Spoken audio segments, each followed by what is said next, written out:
Now that you've completed e-update, you are ready to begin your electronic forms for free and reduced lunch. In order to complete this process, you will need the 5-digit PIN that you created last year if you're a returning family, and if you're a new family, you will need to create a PIN in order to sign here. So the way that you can do this is to click on the person icon in the upper right corner, click on settings, then account settings, and e-signature PIN. If you're a returning family, you will be able to reset or edit your PIN here. So you will pick a new PIN. It has to have a combination of numbers and letters or numbers and special characters. Enter it twice and then enter your campus password, which is the password you created when you created your parent portal.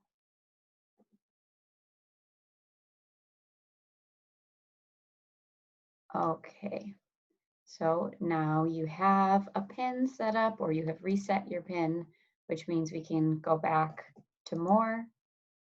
Then you scroll down this list until you see meal benefits. Where it says meal benefits application, click here. Now at the top, you'll see a series of tabs which show you which step of the process you're at. The very first one is the letter to household. So this letter contains frequently asked questions and the income eligibility for qualifying for free and reduced lunch. In order to actually view the letter, you'll want to use this scroll bar to scroll through. And just so everyone remembers, all Hiawatha Academies provides free meals to all students, regardless of family income. But by completing these forms, you will help us receive federal reimbursement for those meals. So you can review the income eligibility here. And then if you still can't see next, the next button, you will have to use the scroll bar on the outside of your screen here to scroll down. Then you'll see quit or next. So you can click next to continue. Now, if we scroll back up, you're on the instructions tab. So this includes instructions for how to complete this process. You can scroll down again using the scroll bar here. And there's an authorization statement at the bottom saying, I certify that all this information is accurate, and understanding that if I provide false information, there can be consequences. Again, then to click next, you may need to use the outside scroll bar so that you can see these two buttons, and click next. And again, you'll need to scroll up to see where you're at in the process. Here, basically all you're doing is confirming that you're applying for meal benefits for household members living at the address below. Since this is a test account, there's no address listed, but the address that you entered in eUpdate should appear here. If it's correct, you can click next. Now, this is the household members tab. Here, you'll want to confirm each person who is actually living at this household by ticking the box next to their name. If there's someone listed on here who no longer lives with you, then you do not check the box next to their name. So this is my son, Frodo. So I will click that box. Then also it says if there are any new household members that are not currently listed, you would have to scroll down to where it says add household member and click here. So if there's a new baby, a new family member living at this household, you can enter them here, and you would say whether they're a student or a non-student. I'm going to go ahead and cancel that. When you have ticked all the boxes for every person who lives in your household, you will click Next. Now it asks if any of the household members receive benefits like SNAP, TANF. SNAP is also commonly known as food stamps. So if you say yes, then it would ask you to enter your benefit case number, and then you will be done with the process. So it speeds it up. However, we're gonna, again, click Next, and we're gonna say this family does not receive SNAP benefits. Again, you'll want to scroll up to see which tab you're on. So now we're on Children. So we need to select children, which is defined as members of the household who are age 18 or under and supported with the household's income.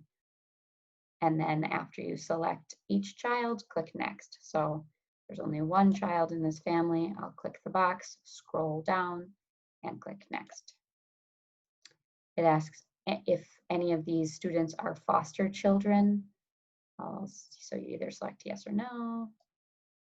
Are any of these students migrant? If they don't have homes, if they're runaway or Head Start, I'm going to say no. Again, you'll want to scroll up to see the instructions. Now we are on the gross income section. So you'll need to provide income for any adult household member who earns income. And you'll have to decide before you start here if you're going to enter the income as an annual income, monthly income, weekly, every 2 weeks, twice a month. So, and if you know your salary in your hourly rate, you want to calculate your weekly income before you start this process. So we are going to say that Frodo is the child, so he has no income. And then we will click on Add Income for the adult. So you'll see there's earnings from work and then other kinds of income you may have. You have to enter the amount first. So we'll say 600, so what he earns weekly. So here's where you would select if you want to enter the monthly income, yearly income. It's up to you. Then if you receive child support or Social Security or any other kinds of income, you would add it here and then click Save. Okay, now if there are additional adult members of the family that also earn income, you would have to enter their information as well. And then click Next. Now you'll want to scroll up again so you can see. Now it's just asking us to review the information below for accuracy. And if we need to correct anything, we would click the previous button to go back and edit the information we provided. But I'm going to say $600 a week. That's accurate. Okay, looks good. Next. Now we're at the authorization tab. So again, it just tells us we're going to need to use our electronic PIN, and it asks for either the last 4 digits of a Social Security number. You can also click I do not have a Social Security number. That's no problem, has no effect. You can click that. And then here you can choose an ethnicity or choose no response. At the bottom, the authorization statement says, I certify that all this information is true and that all income is reported. I understand that the school will receive federal funds based on the information I provide. I understand that school officials may verify the information. I understand that if I purposely provide false information, my children may lose benefits and I may be prosecuted. Okay, we will accept. Now it's asking for that PIN that we created at the beginning.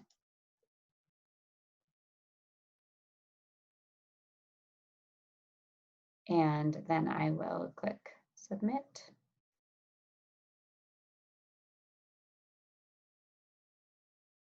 And you will get a confirmation that looks like this. And that's when you know you are finished. You can also take down that reference number, and now you're done with your free and reduced lunch form.